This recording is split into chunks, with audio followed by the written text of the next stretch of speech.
ஆண்டவரும் உலக இரட்சகருமாகிய இயேசு கிறிஸ்துவின் ஈடேற்ற திருநாமத்திலும் கூட மீண்டும் ஒரு விஷயாய் கூட ஆண்டவர் உதவி செய்திருக்கிறார். ஆமென். போன வாரம் நமக்கு ரொம்ப சொற்ப நேரம்தான் இருந்தது. அதனால் முக்கியமான காரியங்களை மாத்திரம் பார்த்துட்டு நம்ம போயிருந்தோம். அதை மீண்டும் ஒரு விசையாய் அதே காரியங்களை நம்ம தியானித்துட்டு முக்கியமான ஒரு வசனத்துக்குள்ளாகி போகிறோம். அல்லேலூயா. பாருங்க, போன வாரம் நம்ம தொடர்ச்சியாய் பார்த்த காரியங்களை ஒரு விசையாய் ஒரு குயிக்கான ஒரு கிளான்ஸ், ஒரு குயிக்கான அந்த நடந்த காரியங்களை, நம்ம தியானித்த காரியங்களை குறித்து பேசுவோம். முக்கியமாய் நம்ம தியானித்ததான முதன்மையான காரியம் ஆதியாகமம் 3ஆம் அதிகாரமும் மத்தேயு சுவிசேஷம் 4ஆம் அதிகாரத்துக்கும் உண்டான தொடர்பு. அந்த தொடர்பில் மிக முக்கியமாய் நம்ம பார்த்ததான காரியம் என்னவென்றால், 1 யோவான் 2ஆம் அதிகாரம் 16ஆம் வசனத்தின் அடிப்படையில் பிசாசானவன் அவன் ஒரு பாவத்தை எப்படி கொண்டு வரான்? மாம்சத்தின் இச்சை, கண்களின் இச்சை, ஜீவனத்தின் பெருமை. இதன் மூன்றின் அடிப்படையில் அவன் செயல்படுகிறதை பார்க்கிறோம். அதே போலதான் ஆதியாகமம் 3ஆம் அதிகாரத்திலையும் மாம்சத்தின் இச்சை, அந்த பழத்தை சாப்பிடணும் என்ற ஒரு மாம்சத்தின் இச்சை, அது கண்களுக்கு இனிமையாக இருந்தது, கண்களின் இச்சை. அடுத்து பார்க்கிறோம் ஜீவனத்தின் பெருமை, தேவனுக்கு ஒப்பாய் நம்ம மாறிவிடுவோம், தேவனை போல மாறிவிடுவோம் என்று பிசாசானவன் சொன்ன வார்த்தைகள். இதில் முக்கியமாய் பிசாசானவன் சொன்ன பொய்களுக்கு நடுவில் இருக்க சில உண்மைகளையும் பார்த்தோம். பிசாசானவன் எப்பயுமே அவன் பொய்யும் பொய்க்கு பிதாவுமாய் இருக்கிறான். அதே நேரத்தில் அவன் பொய்யில் என்ன செய்கிறான்?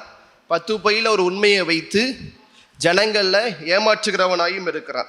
அல்லேலூயா. நீங்கள் பொதுவாகவே பார்த்தீங்க அப்படின்னா பொய் சொல்கிறவங்க அவங்க அந்த ஒரு உண்மையை மட்டும் சொல்லிகிட்டே இருப்பாங்க. ஆனால் அந்த ஒரு உண்மையை சுற்றி 10 பொய் இருக்கிறத தெரியவே தெரியாது. அப்போ அதே போல தான் பாருங்கள், பிசாசானவன் அதை தான் சொல்கிறான். என்ன சொல்கிறான்? என்ன ஒரு உண்மையான காரியத்தை சொல்கிறான்? உங்கள் கண்கள் திறக்கப்படும். ஆண்டவன் இந்த காரியத்தை சொல்லவே இல்லை. உங்கள் கண்கள் திறக்கப்படும் என்கிற காரியத்தை பிசாசன் உண்மையாய் அவன் சொல்லுகிறான். அவன் சொன்னது போலவே பிசாசனுடைய வார்த்தையின்படியே அவர்கள் கண்கள் என்ன செய்யப்பட்டது? திறக்கப்பட்டது. திறக்கப்பட்டது ஏன் ஆண்டவர் அதை கண்களை அவர்கள் அடைத்து வைத்து திறந்தால் இவர்கள் நிர்வாணமாக இருக்கிறதை அவர்கள் அறிந்து கொள்வார்கள் என்பதற்காகவே ஆண்டவர் என்ன செய்யலை?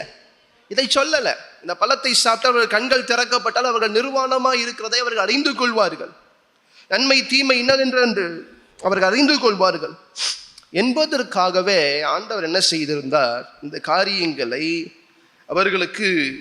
ஆனால் ஆண்டவர் எல்லா முடிவெடுக்கக்கூடிய எல்லா ஞானத்தையும் ஆண்டவர் கட்டளையிட்டு இருந்ததை நம்ம பார்க்கிறோம். அல்லேலூயா. அதே போலதான் மத்தேயு சுவிசேஷம் 4ஆம் அதிகாரத்தில் நேரடியே ஆண்டவராக இயேசு கிறிஸ்துவோட இடத்துல வந்து இந்த அப்பங்களை, இந்த கல்களை எப்படி மாற்றும்?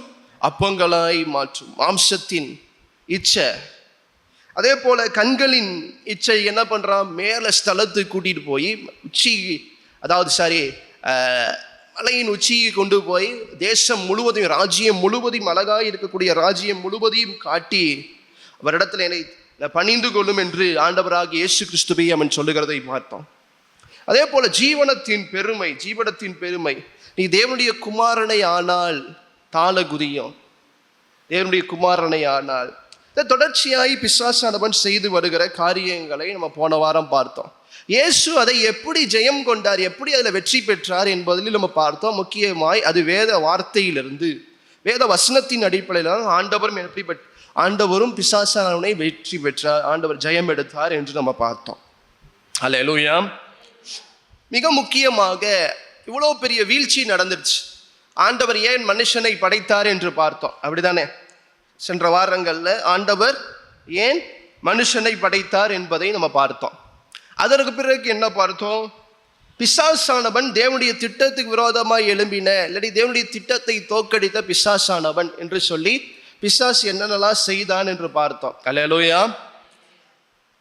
அதற்கு பிறகு போன வாரம் பிசாசவன் பாவத்துக்குள்ளாகி அந்த பாவம் மனிதனின் இடத்துல அதிகமாய் எப்படி முழுவதுமாய் கிரியை செய்தது, அது இயேசு கிறிஸ்துவின் நாட்களிலும் இதே போல் எப்படி கிரியை செய்தது என்பதை நம்ம பார்த்தோம். அதை காட்டிலும் இதற்கு ஆண்டவர் என்ன செய்ய போகிறார்? இவ்வளோ பெரிய வீழ்ச்சிக்கு பிறகு மனித குலமே அவருடைய பெரிய திட்டத்தில், அவருடைய திட்டத்திலேயே மிகப்பெரிய ஒரு வீழ்ச்சி அடைந்த பிறகு, மனித குலமே விழுந்த பிறகு ஆண்டவர் இதற்கு பதிலாக என்ன செய்ய போகிறார்?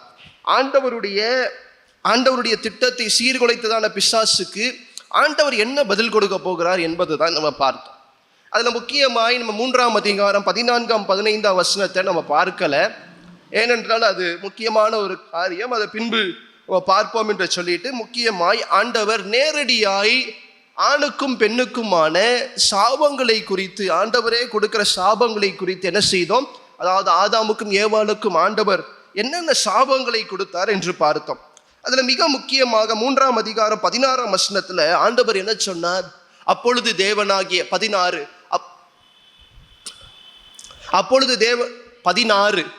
அவர் ஸ்திரீயை நோக்கி, நீ கர்ப்பவதியா இருக்கும்போது உன் வேதனை மிகவும் பெருக பண்ணுவேன், வேதனையோடே பிள்ளை பெறுவாய், உன் ஆசை உன் புருஷனை பற்றி இருக்கும், அவன் உன்னை ஆண்டு கொள்வான் என்றார். பாருங்க, ஆண்டவர் என்ன சொன்னாரு?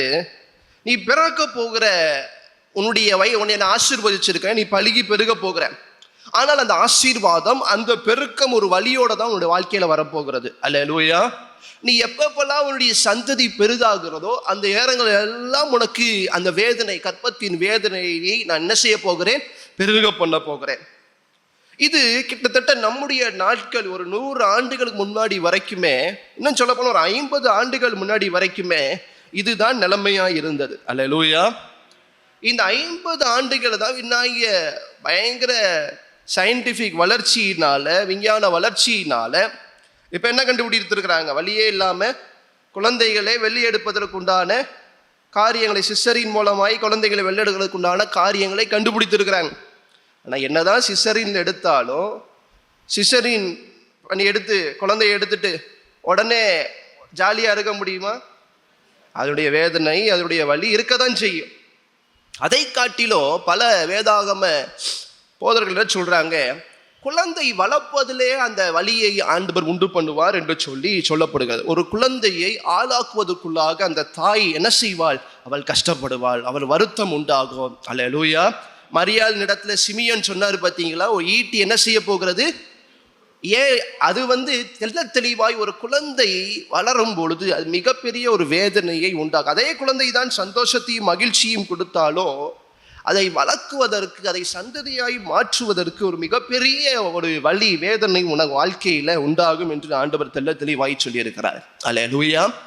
அதே போல அடுத்த ஒரு காரியம், ஆண்டவர் சொன்ன காரியம் என்ன? உன் ஆசை உன் புருஷனை பற்றி இருக்கும், அவன் உன்னை ஆண்டு கொள்வான் என்றார். இதுல ரொம்ப முக்கியமாய் நம்ம பார்க்க வேண்டியதான காரியம், நான் போன வாரமே சொன்னேன், மீண்டும் திரும்ப சொல்லுகிறேன். பாருங்க, ஆண்டவர் என்ன சொல்லி இருக்கிறாரு? இந்த வார்த்தை தெளிவாய் நீ கவனித்து பார்த்தீர்கள் என்றால், ஆணுக்கு மேல பெண்கள் கிடையாது, ஆணுக்கு மேல பெண்கள் கிடையாது. அதே போல ஆணும் பெண்ணும் சரிசமமா இருந்தாலும் ஆண்டவர் தெளிவா என்ன சொல்லி இருக்கிறாரு? உன் புருஷனுக்கு கீழே, உன் புருஷனை, உன் ஆசை உன் புருஷனை பற்றி இருக்கும், அவன் உன்னை ஆண்டு கொள்வான். அல்லேலூயா. அப்ப இந்த உலகத்தில் இருக்கிற எல்லா ஆண்களும் கிடையாது. தெளிவாய் சொல்ல போனால் ஆண்டவர் சொல்ல உன் புருஷனை பற்றி இருக்கும். அப்போ ஒரு குடும்பத்துல ஒரு தலைவனாய் ஆண்டவர் யாரை நியமிக்கிறாரு? கணவனை நியமிக்கிறார். அப்ப அந்த கணவனுக்கு கீழே இருந்து நீ செயல்படுவ. அல்லேலூயா. அதுதான் இங்க ஆண்டவர் சொல்ல வருகிறதான காரியம். ஆனால் தொடர்ச்சியாய் பல இடங்கள்ல என்ன சொல்லப்படுகிறது? ஆண்டவர் இங்கே ஆண்களுக்கு கீழே பெண்களை முற்றிலுமாய் வைத்து விட்டார் என்று சொல்லப்படுகிறது. இங்கே அது வசனம் என்ன சொல்லுகிறது? வசனம் தெளிவாய் சொல்லுகிறது, உன் புருஷனை பற்றி இருக்கும். அல்லேலூயா. காரணம், ஒரு குடும்பத்திற்குள்ளாக எல்லா ஆண்களுக்கும் கீழே பெண்கள் கிடையாது. ஏனால் கலாத்தியர் புஸ்தகத்துல 3ஆம் அதிகாரத்தில் தெளிவாய் வசனம் என்ன சொல்லுகிறது? ஆண் என்றும் இல்லை, பெண் என்றும் இல்லை, கிரேக்கன் என்றும் இல்லை, யூதன் என்றும் இல்லை, புறஜாதி என்றும் இல்லை, எல்லாரும் தேவனுடைய பார்வையில் எப்படி இருக்கிறாங்க? அல்லேலூயா. அப்ப ஆண்டவருடைய பார்வையில எல்லாம் சமமாய் இருக்கிறாங்க. ஆனா ஒரு குடும்பம் என்று சொல்லும் பொழுது ஆண்டவர் இதை ஒரு சாபமாகவே, உன் ஆசை உன் புருஷனை தான் பற்றி இருக்கும், அவனை மீறி நீ எதையும் செய்ய முடியாது ஒரு குடும்பத்துக்குள்ளாக. அல்லேலூயா. அப்ப அதுதான் ஆண்டவர் தெளிவாய் இங்க பேசுகிறதை நம்ம பார்க்கிறோம். அடுத்து இந்த 2 காரியங்களும் தான் நம்ம ஏவாளுடைய வாழ்க்கையில பார்க்கலாம். இன்னொன்று, இதே காரியத்துல அவன் உன்னை ஆண்டு கொள்வான் என்று சொல்லும் பொழுது ஆணின் துணை இல்லாமல் பெண் என்ன செய்ய முடியாது? மிகப்பெரிய ஜாதியையோ ஆண்டவர் கொடுத்த ஆசீர்வாதத்தை என்ன செய்ய முடியாது? உண்டாக்க முடியாது. அப்ப ஒரு மனைவியானவள் கணவனை என்ன செய்து கொண்டிருக்க வேண்டும்? பற்றி இருக்க வேண்டும், அவனோடு கூட இருக்க வேண்டும் என்பதுதான் என்னுடைய அர்த்தமாய் இருக்கிறது. அல்லேலூயா. அடுத்து 17ஆம் வசனத்திலிருந்து ஆண்டவர் ஆதாமுக்குண்டான காரியங்களை பார்க்கிறோம். ஆதாமுக்குண்டான சாபங்கள். இதுல ஆண்டவர் நேரடியாய் ஆதாமை இங்க சபிக்கவில்லை என்று நம்ம நேரடியாய் பார்க்க முடிகிறது. பின்பு அவர் ஆதாமை நோக்கி, நீ உன் மனைவியின் வார்த்தைக்கு செவி கொடுத்து புசிக்க வேண்டாம் என்று நான் உனக்கு விலக்கின விருட்சத்தின் கனியை புசித்தபடியினாலே பூமி உன் நிமித்தம் சபிக்கப்பட்டிருக்கும். பாருங்க, ஆண்டவர் என்ன பண்றாரு? ஆதாமை நேரடியா சபிக்காமல், ஆதாம் எங்கிருந்து வந்தான்? ஆதாம் பூமியிலிருந்து வந்தான், மண்ணிலிருந்து வந்தான். அப்ப அந்த மண் என்ன செய்யப்படும்? அந்த பூமி என்ன செய்யப்படும்? முன்னால சபிக்கப்பட்டிருக்கும். அல்லேலூயா. இந்த பூமி, இந்த மண் உன் பாவத்தினால சபிக்கப்பட்டிருக்கும். அதனால என்ன நடக்க போகிறது? தொடர்ந்து வாசிங்க. நீ உயிரோடு இருக்கும் நாளெல்லாம் வருத்தத்தோட அதன் பலனை புசிப்பாய். அது உனக்கு முள்ளும் குறுக்கும் முளைக்கும். பாருங்க, என்ன செய்யுமா? முள்ளும் குறுக்கும் அது முளைக்க பண்ணுமா. இப்பதான் ஆண்டவர் என்ன செய்கிறார்? இந்த வார்த்தையோடு தான் ஆண்டவர் மலையை உண்டாக்குறதை பார்க்க முடிகிறது. இதுவரைக்கும் மலை என்கிற ஒரு காரியம் ஆண்டவருடைய படைப்புல இல்லவே இல்லை. நீங்க தெள்ள தெளிவாய் வாசிக்க வேண்டும் என்றால் 2ஆம் அதிகாரம் 4ஆம் வசனம் 5ஆம் வசனத்தை படிங்க.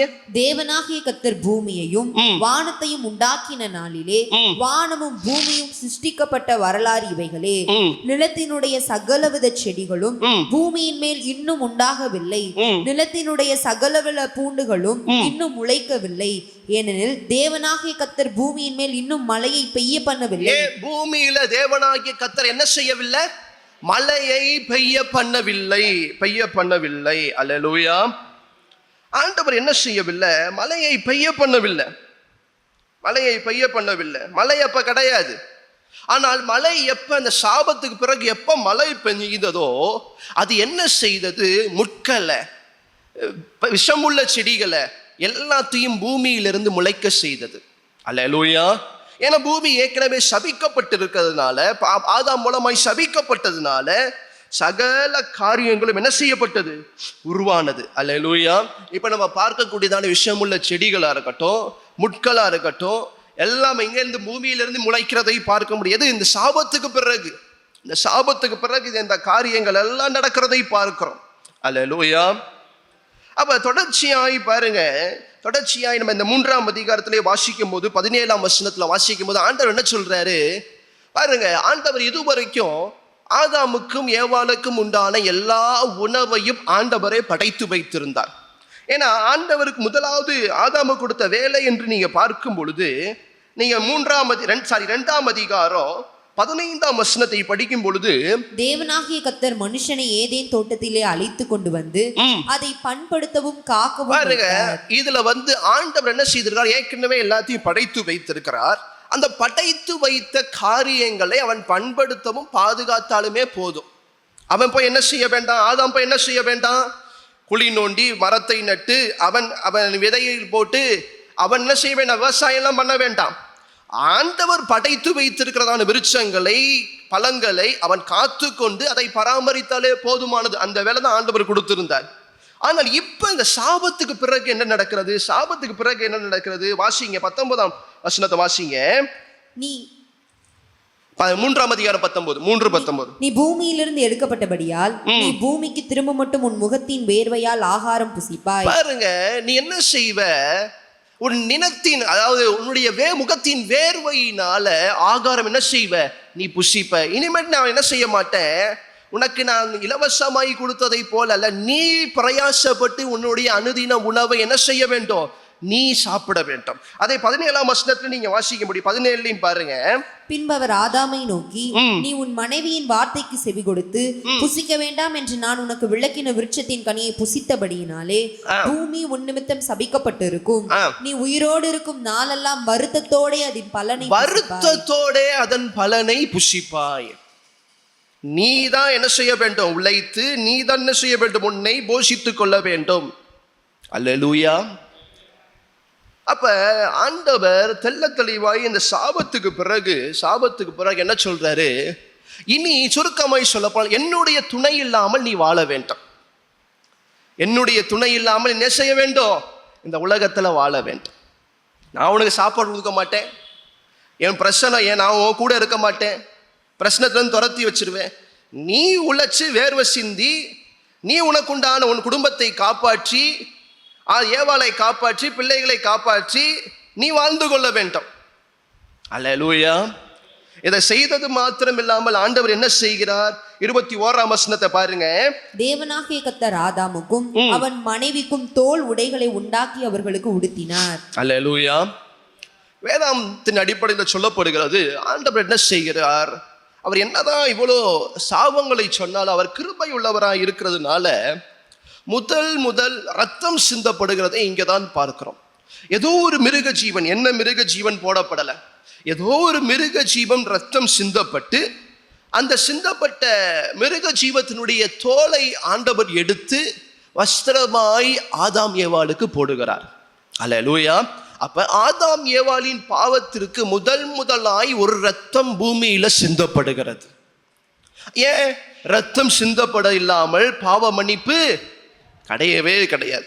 இப்ப இந்த பாவ மன்னிப்பு என்று சொல்வதை காட்டிலும், இந்த பழைய ஏற்பாட்டை பொறுத்த வரைக்கும் பாவம் மன்னிக்கப்படுவதை காட்டிலும் பாவம் என்ன செய்யப்படுகிறது? ஆண்டவருடைய கண்களிலிருந்து மூடப்படுகிறது.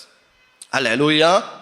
பாவ மன்னிப்பு, பாவத்தை கழுவுகிறது ஆண்டவராகிய இயேசு கிறிஸ்து மாத்திரமே. அது புதிய ஏற்பாட்டில் மாத்திரம்தான் நடக்குது.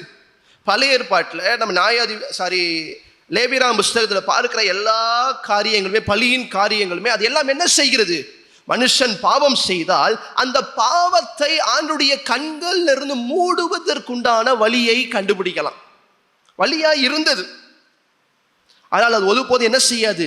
மனுஷனுடைய பாவத்தை அது முற்றிலுமாய் கழுவாது. அவன் பாவம் செய்வான், அந்த பாவத்துக்கு பரிகாரம் என்ன செய்வான்? பலிகளை செலுத்துவான். அந்த இரத்தம் என்ன செய்தது? ஆண்டுடைய பார்வையிலிருந்து பாவத்தை மூடினது, மறைத்தது. திரும்பி பாவம் செய்வான், திருப்பி மறைத்தது. ஆனால் இயேசு கிறிஸ்துவின் ரத்தம் மாத்திரமே நம்முடைய பாவங்களை எல்லாம் கழுவி நம்மளை சுத்தமாக்கினது. அல்லேலூயா. அப்ப இங்க முதலாவது ஆண்டவர் என்ன செய்கிறார்? இவங்க பாவத்தோடு இருக்கிறாங்க, இப்ப இதெல்லாம் செய்யப்பட்ட உடனே ரத்தத்தை சிந்த பண்ணி ஆண்டவர் என்ன செய்கிறார்? அவங்க பாவங்களை மூடுகிறதை பார்க்கிறோம். பாவங்களை மூடி ஆண்டவர் என்ன செய்கிறார்? தொடர்ந்து வாசிங்க 22. பின்பு தேவனாகிய கர்த்தர், இதோ மனுஷன் நன்மை தீமை அறியத்தக்கவனாய் நம்மில் ஒருவரை போல ஆனான்.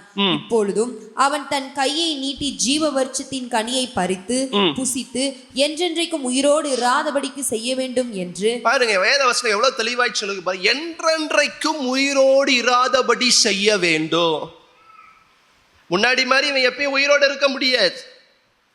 மரணம் இப்ப உள்ள வந்துருச்சு பாவத்தின் மூலம். நம்ம போன வாரமே பார்த்தோம், ரோமர் 5ஆம் அதிகாரம் 12ஆம் வசனத்தின்படி ஒரு மனிதனாலே என்னது? பாவமும், ஒரு மனுஷனாலே பாவம், பாவத்தினாலே மரணமும் பூமியில பிரவேசித்தது.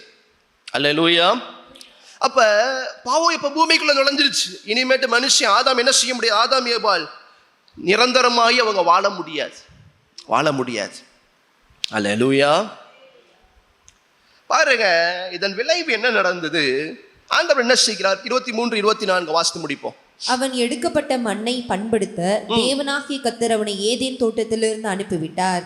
அவர் இன்னும் சொல்ல போனா ஆண்டவர் என்ன செய்தாரா? நீ போய் விவசாயம் பண்ணு, நீ போய் வேலை செய்து உனக்குண்டான அன்றாட தேவைகளை, உன்னுடைய போஷிக்கிற காரியங்களை, நீ சாப்பிடுவதற்குண்டான காரியங்களை நீ என்ன செய்ய வேண்டும்?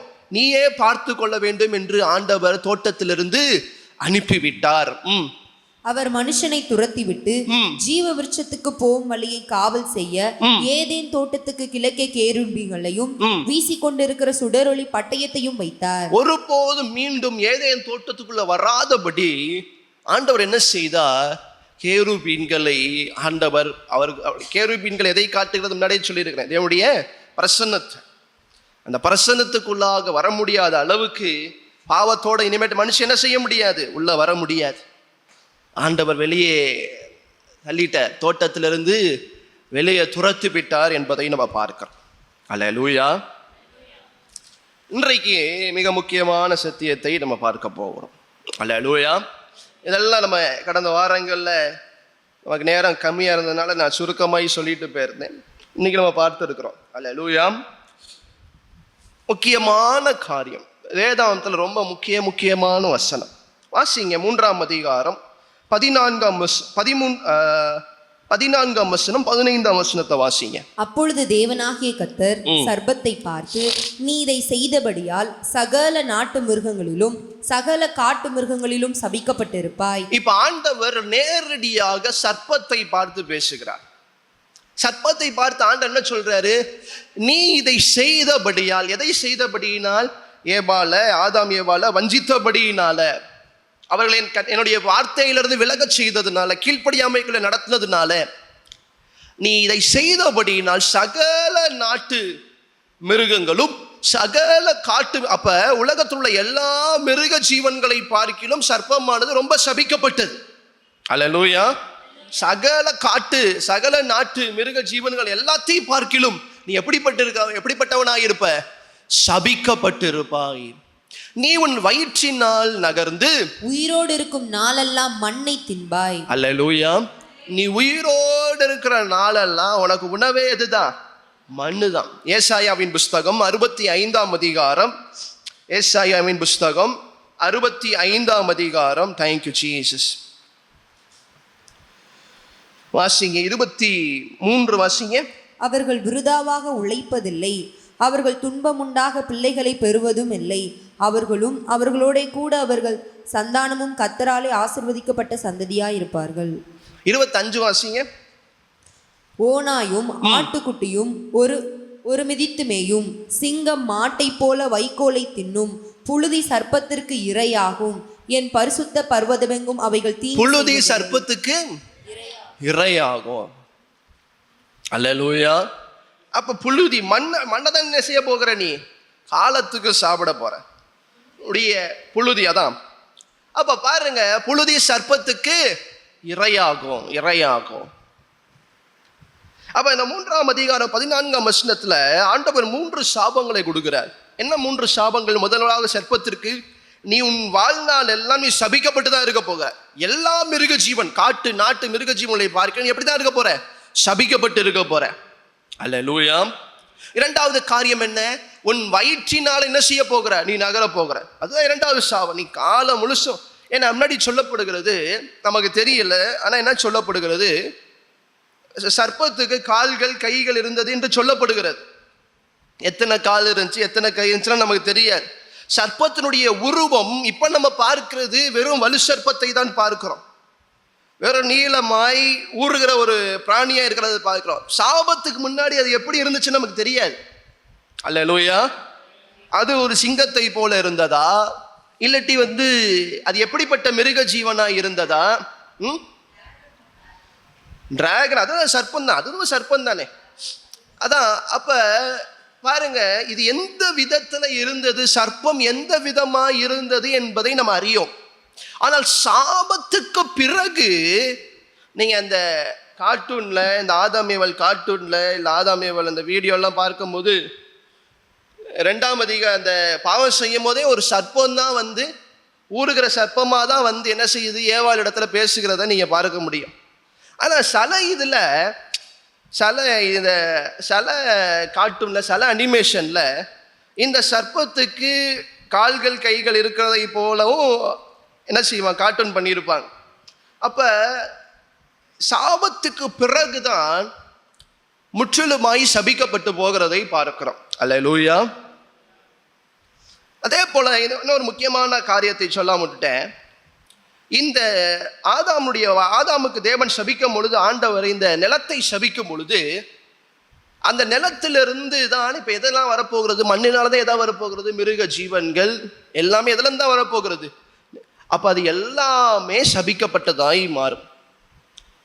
சிங்கம் கரடி அதுக்கு முன்னாடி ஏதாச்சும் இருக்கும், புல்லை சாப்பிட்டுட்டு இருந்திருக்கும்.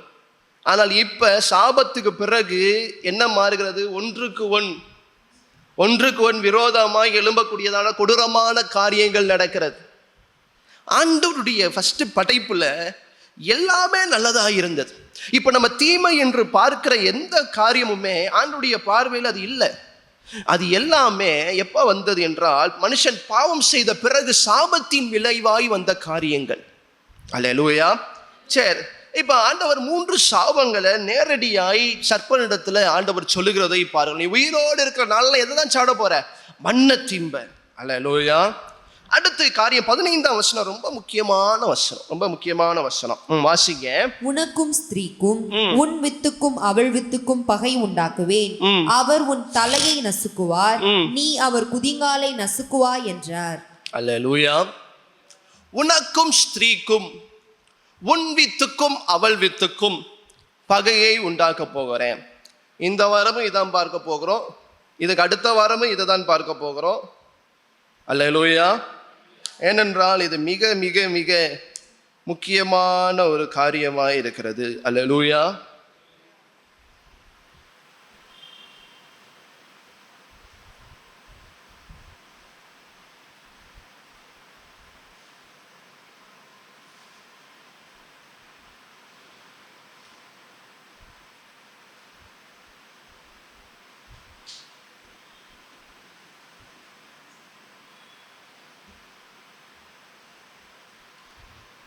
பார்த்து பயந்துடாதீங்க, ஒன்றும் கிடையாது.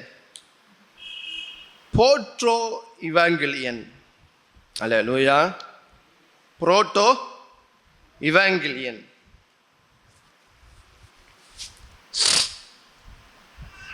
இதற்கு என்ன அர்த்தம் என்றால், இதற்கு என்ன அர்த்தம்? இந்த புரோட்டோ இவாங்கிலியன் இதற்கு என்ன அர்த்தம் என்றால்,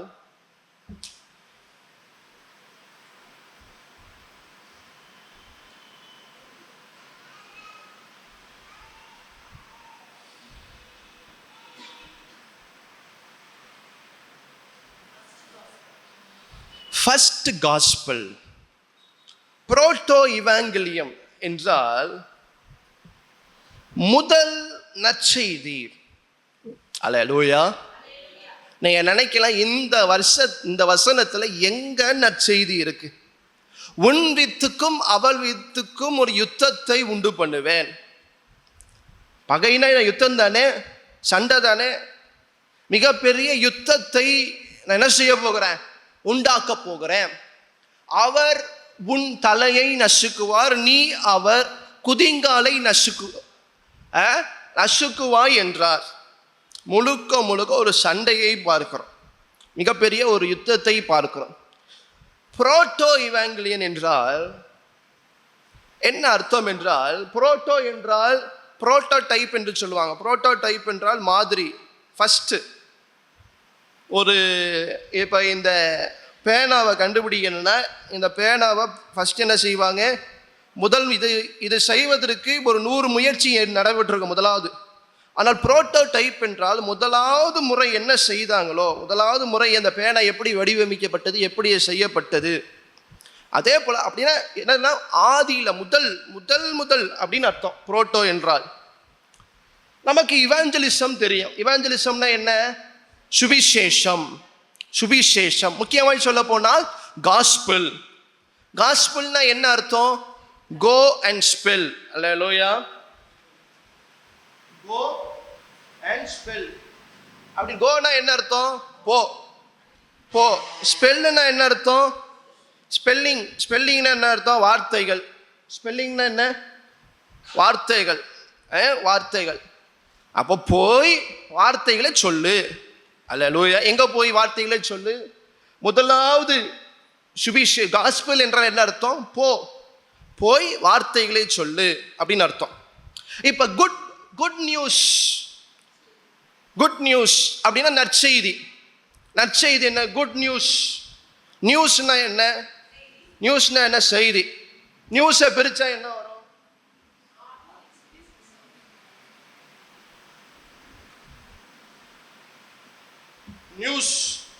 நியூஸுக்கு என்ன full form?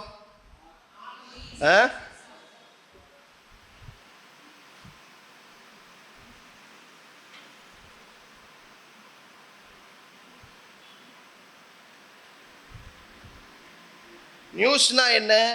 North, east, west, south எல்லா பகுதியிலிருந்தும் வரக்கூடியதான செய்தி, அதுதான் நியூஸ். அப்போ ஆண்டவர் என்ன சொல்றார்? Good news. குட் நியூஸ்னா என்ன? நற்செய்தியை எல்லா திசைகளிலும் போய் சொல்லு. அப்போ ஃபர்ஸ்ட் காஸ்பிள் என்றால் முதலாவது வருகிற நற்செய்தி. அந்த நற்செய்தி எப்படிப்பட்ட அதுதான் இந்த புரோட்டோ இவாங்கலியம்.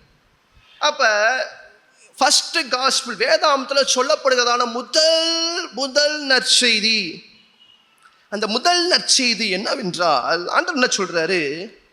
உன் வித்துக்கும் 3:15 போடுங்க. 3:15 ஆதியாகமம் 3:15 உனக்கும் ஸ்திரீக்கும். அப்படின்னா யார் யாரு? இப்ப யாரோட ஆண்டவர் பேசிட்டு இருக்கிறாரு? சர்ப்பத்தோடு.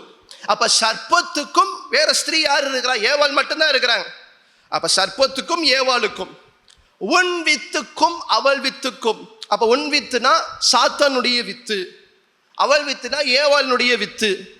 என்ன செய்ய போகிறேன்? ஒரு பகையை உண்டு. இந்த யுத்தத்தை இப்ப யார் தான் உண்டு பண்ணுகிறா? இந்த யுத்தத்தை யார் உண்டு பண்ணுகிறா? ஆண்டவராகிய கர்த்தரே உண்டு பண்ணுகிறார். இது ஒரு சாபமாய் சொல்லப்பட்டாலும் இதிலிருந்து தான் பிறக்குகிறது, இதெல்லாம் தான் உருவாகிறது முதல் நற்செய்தி, முதல் சுவிசேஷம், உண்மையான செய்தி. நம்ம பார்க்கலாம் எல்லாமே சாபமா இருக்கே. ஆண்டவர் வெறும் இதற்கு என்ன பதில் என்ன செய்ய போகிறார்? பிசாசானவன் தேவனுடைய திட்டத்தை உடைத்து நொறுக்கின பிறகு, மனுஷனை விழ தள்ளின பிறகு ஆண்டவர் எதுவுமே செய்யலன்னு சும்மா சபிச்சிட்டு இருக்கிறாரு. எந்த ஒரு மாற்றத்துக்குண்டான காரியமும் எப்படி தூக்கி எடுப்பேன் எதையுமே சொல்லலை ஆண்டவர். வெறும் சாபங்களா சொல்லிட்டு இருக்கிறாரு. அப்படி எல்லாம் நம்ம நினைக்க கூடும். ஆனால் இந்த வசனத்துக்குள்ளதான் ஆண்டவர் மிகப்பெரிய ஒரு உன்னதமான தம்முடைய திட்டத்தை வைத்திருக்கிறார். அல்லேலூயா. அப்ப நீங்க யோசிக்க வேண்டும். என்ன யோசிக்க வேண்டும்? அவர் உன் தலையை நசுக்குவார். அல்லேலூயா. அப்போ ஒரு மனிதன் எழும்ப போகிறார். அந்த மனிதன் என்ன செய்ய போகிறார்? சர்ப்பத்தினுடைய தலையை என்ன செய்ய போகிறார்? நசுக்க போகிறார். உடனே ஆண்டவர் அடுத்து என்ன சொல்றார்? நீ பிசாசானவன், நீ என்ன செய்ய போகிற? சர்ப்பமானது, நீ என்ன செய்ய போகிற? அவருடைய குதிங்காலை நசுக்குவாய் என்றார். அல்லேலூயா. இப்ப அவர் உன் தலையை நசுக்குவார் என்று சொல்லும் பொழுது பிசாசானவனுக்கு தெரிய வாய்ப்பே கிடையாது. இது யாருன்னே பிசாசுக்கு தெரியாது. அவர் உன் தலையை நசுக்குவார் என்று சொல்லிட்டார். இப்ப பிசாசுக்கு நன்காய் ஒரு காரியம் தெரிந்து விட்டது. ஆண்டவர் என்ன செய்ய போகிறார்? தன்னை அழிப்பதற்கு ஒருவனை உண்டாக்கி விட்டார். அல்லேலூயா. ஆண்டவர் என்ன செய்ய போகிறாரு? என்னை அழிக்க போகிறார். என்னை அழிப்பதற்கு ஆண்டவர் ஒரு வழியை உண்டு பண்ணிட்டாரு. நான் தேவனுக்கு விரோதமாய் தொடர்ந்து செயல்பட்டதுனால என் தலையை நசுக்குவதற்கு ஒருத்தரை ஆண்டவர் என்ன செய்து விட்டார்? உண்டாக்கிட்டார். தெளிவாய் பார்க்கிறோம். அவர் உன் தலையை நசுக்க போகிறார் என்று சொல்லி. இப்ப மிக முக்கியமாய் நம்ம யோசிக்க வேண்டியதான காரியம் என்னவென்றால், ஸ்திரீயின் வித்து என்று சொல்லும் பொழுது நீங்க 3ஆம் அதிகாரம் 20ஆம் வசனத்துல நீங்க வாசிக்கும் பொழுது ஏவாளுக்கு ஆதாம் ஏவாள்னு பெயர் வைக்கிறார். ஏன் பெயர் வைக்கிறாரு? ஆதாம் தன் மனைவிக்கு ஏவாள் என்று பெயரிட்டான். ஏனெனில் அவள் ஜீவனுள்ளோர் எல்லாருக்கும் தாயானவள். ஒரு தாயின் இடத்துல இருந்துதான் என்ன செய்ய முடியும்? ஒரு வித்து வர முடியும், ஒரு குழந்தை வர முடியும், ஒரு ஆஃப்ஸ்பிரிங் வர முடியும். சாத்தான் இடத்திலிருந்து இப்ப சாத்தானின் வித்து, உன் வித்துக்குன்னு ஆண்டவர் சொல்லியிருக்கிறார். 3 என்ன சொல்லியிருக்கிறார்? 2 வித்தை சொல்றார். ஸ்திரீயின் வித்து, அது நமக்கு எந்த சந்தேகம் இல்லை. ஏவாளின் பேருக்கே என்ன அர்த்தம்?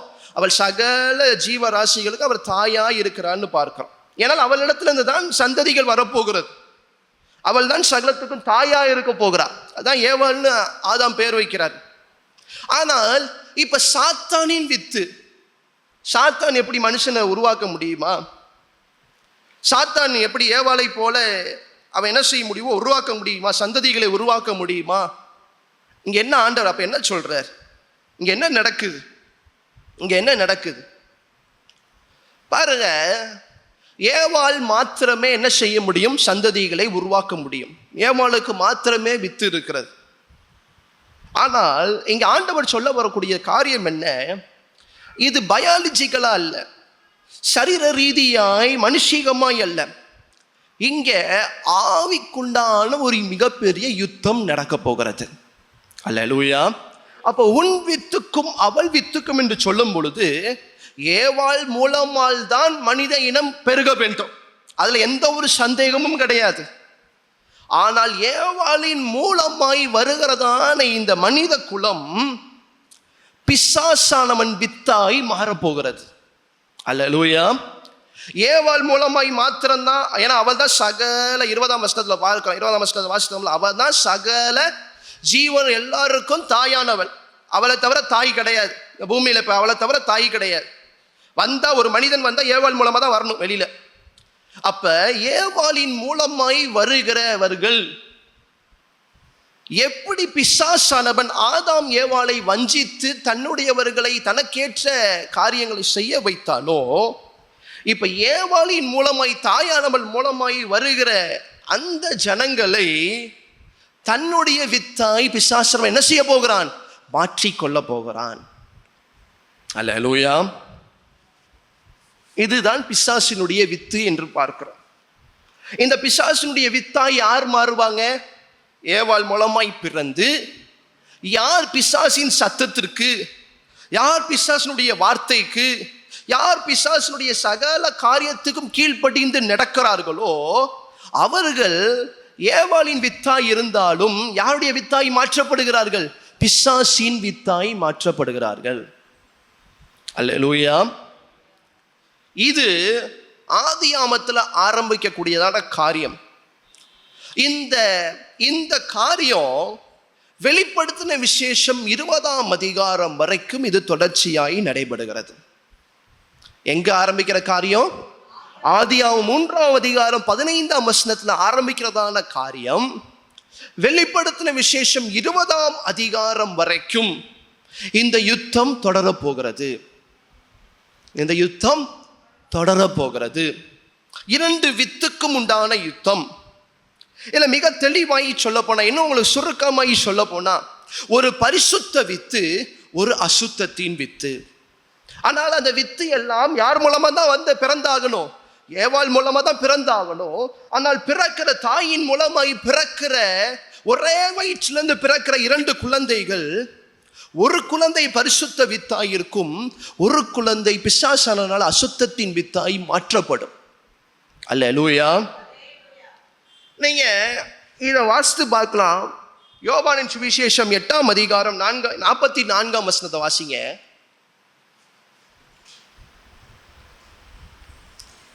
நீங்கள் உங்கள் பிதாவாகிய பிசாசானவனால். ஆண்டவர் என்ன சொல்றாரு?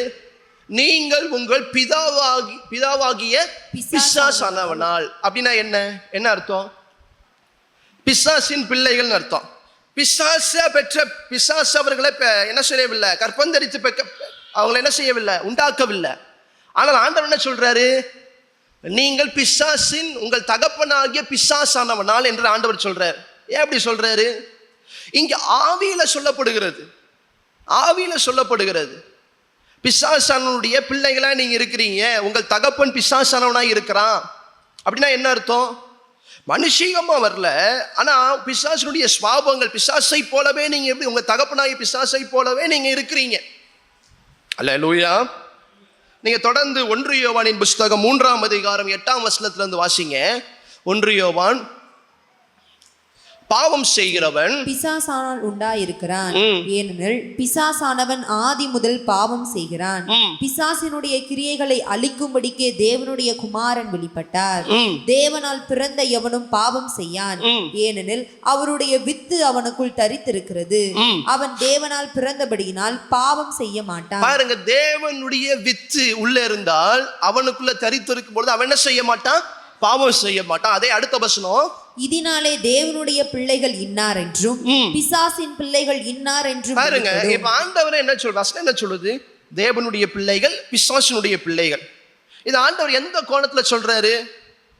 இப்ப ஒண்ணு இல்லை, உங்களை சுருக்கமாய் சொல்ல போனா, நம்ம பிள்ளை வீட்டுல பயங்கரமா சேட்டை பண்ணுது, அடங்கவே மாட்டேது.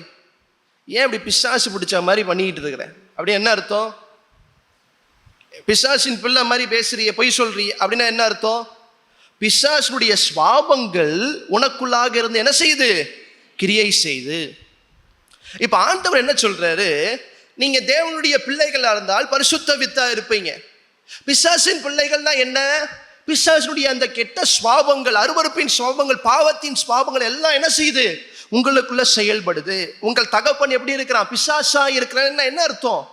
அவனுக்குள்ள இருக்கிற எல்லா அசிங்கங்கள், பாவங்கள் எல்லாம் நீங்க உங்க வாழ்க்கையில நீங்க செயல்படுத்துறதுனால, பாவம் செய்வதனால எப்படி இருக்கிறீங்க? நீங்க பிசாசை போல இருக்கிறீங்க. அப்ப ரொம்ப தெளிவாய் அதுதான் நம்ம பார்க்கிறோம்.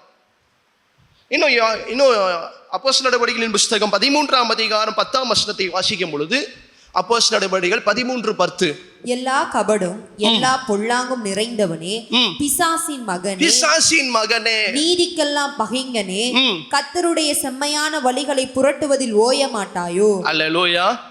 பாருங்க, நமக்கு எல்லாத்துக்கும் தெரிந்த வார்த்தை அந்தி கிறிஸ்து என்று பார்க்கலாம். வேதாகமத்தில் அதிகமாய் அந்த வார்த்தை என்ன செய்ய முடியாது? நீங்கள் பார்க்க முடியாது. ஆனா அந்தி கிறிஸ்து என்ன? கிறிஸ்துக்கு விரோதமாய் நிற்கிறவன் அந்தி கிறிஸ்து, ஆன்டி கிரைஸ்ட். ஆன்டினாலே விரோதமாய் செயல்படுகிறது. அப்ப ஆன்டி கிரைஸ்ட், எதிராய் செயல்படுகிறவன் என்று சொல்லும் பொழுது அவன் எப்படி இருக்கிறான்? கிறிஸ்துவுக்கு விரோதமாய். அப்ப பரிசுத்தத்துக்கு விரோதமாய் பாவம் செய்கிறவன் எல்லாம் எப்படி இருக்கிறான்? பிசாசின் பிள்ளைகளாய், பிசாசின் மகனாய், உன் தகப்பன் ஆகிய பிசாசு என்று ஆண்டவரை சொல்வதற்கு காரணம் என்ன? அவன் பிசாசினுடைய எல்லா அசிங்க பாவ சுவாபங்களையும் அவன் செய்வதனால. ஆண்டவர் என்ன சொல்றாரு? ஆண்டவரே அப்படி வார்த்தைகளை சொல்றார். அதனால என்ன செய்யவில்லை? பிசாசு மனிதனை அவன் உண்டாக்கவில்லை. அவன் யாரும் என்ன செய்யவில்லை? உண்டாக்கவில்லை. ஏவாள் தான் தாய். அவள் மூலமாக தான் சகல மனிதர்களும் பிறந்திருக்கிறாங்க. ஆனால் அவர்கள் ஏவாளின் வயிற்றிலிருந்து பிறந்தாலும் அவர்கள் பிசாசின் பாவங்களை, பிசாசினுடைய காரியங்களை, பாவங்களை செய்ததுனால அவர்கள் எப்படி கருதப்படுகிறார்கள்? பிசாசினுடைய வித்தாய் கருதப்படுகிறார்கள். அல்லேலூயா. இதுதான் ரொம்ப முக்கியமான காரியம். அப்ப உன் வித்துக்கும் அவள் வித்துக்கும் நான் என்ன செய்ய போகிறேன்? பகையை உண்டு பண்ணுகிறேன் என்று சொல்ல போனால், பரிசுத்தத்துக்கும் அசுத்தத்துக்கும் உண்டான பகை நடக்க போகிறது. ஒரு யுத்தம் நடக்க போகிறது.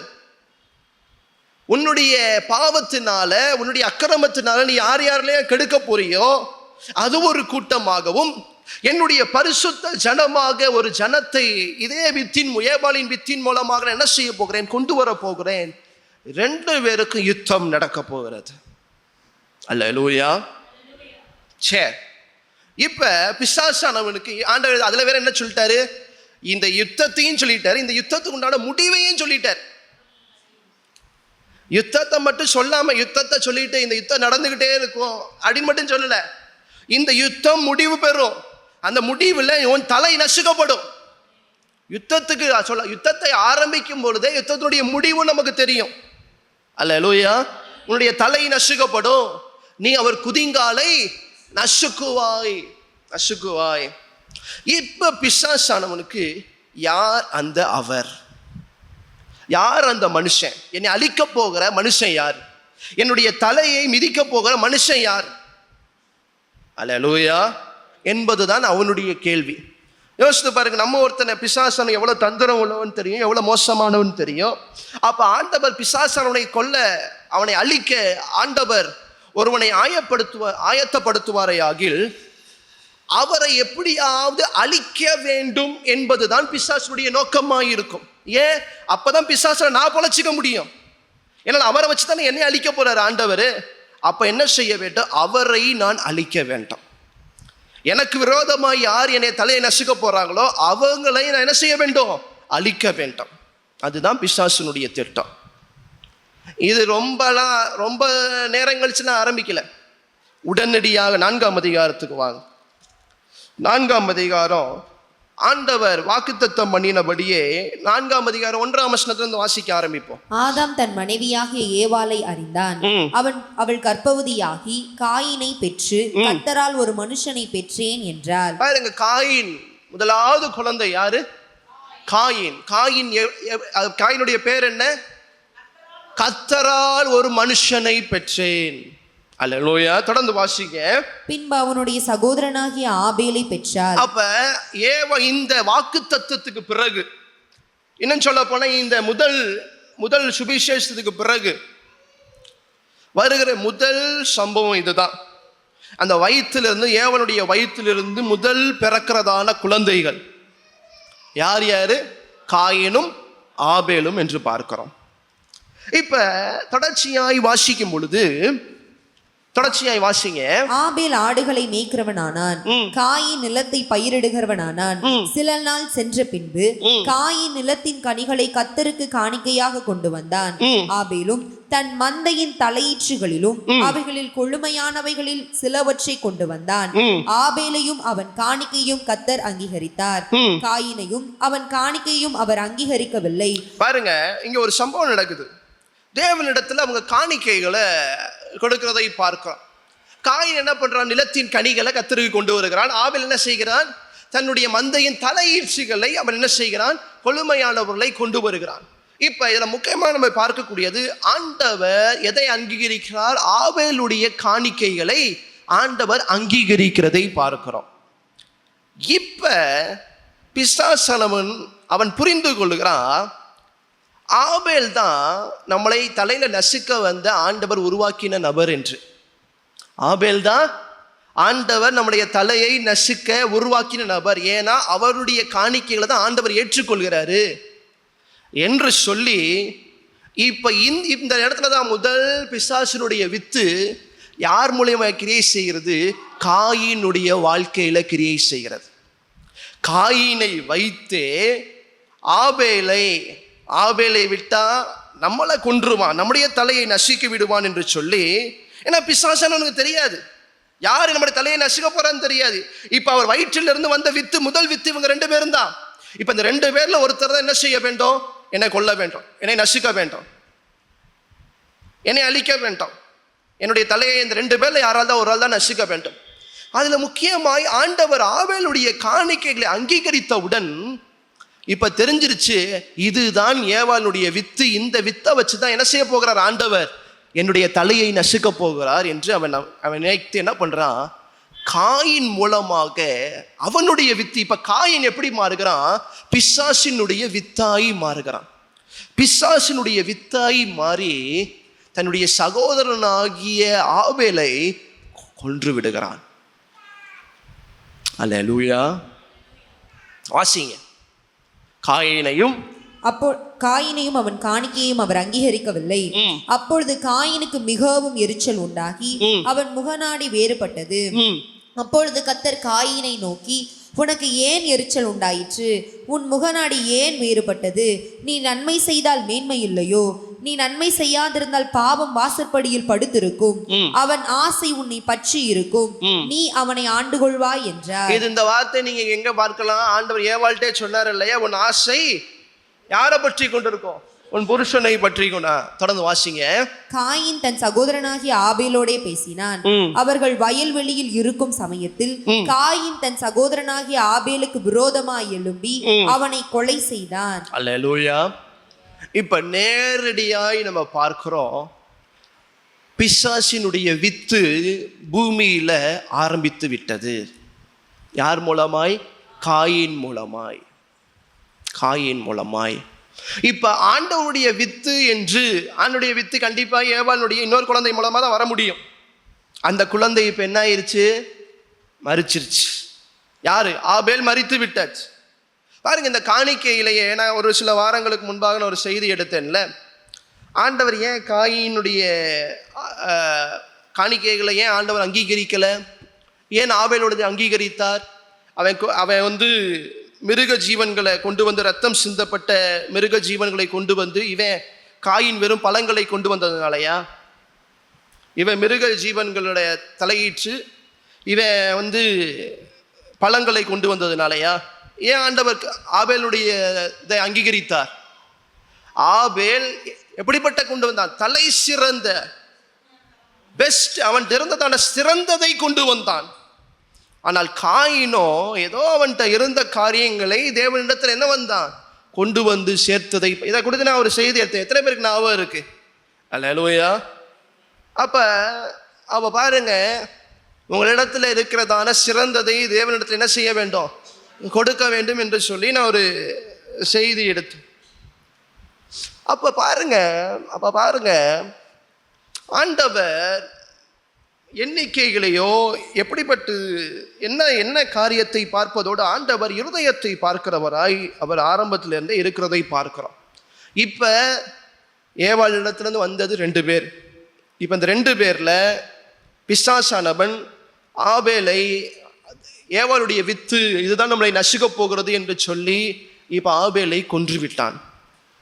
காயின் மட்டும்தான் இருக்கிறான். அல்லேலூயா. உடனே பிசாசுக்கு என்ன நினைச்சிருப்பான்? நமக்கு விரோதமாய் எழும்பி வந்த ஏவாளினுடைய வித்தை நாம் என்ன செய்து விட்டோம்? அழித்து விட்டோம். என்ன செய்துட்டோம்? அழித்து விட்டோம். இப்போ யார் என் தலையை வந்து நசுக்க முடியும்? எழும்பின ஏவாளின் வித்தின் மூலமாய் வந்தவனை அழித்து விட்டேன்.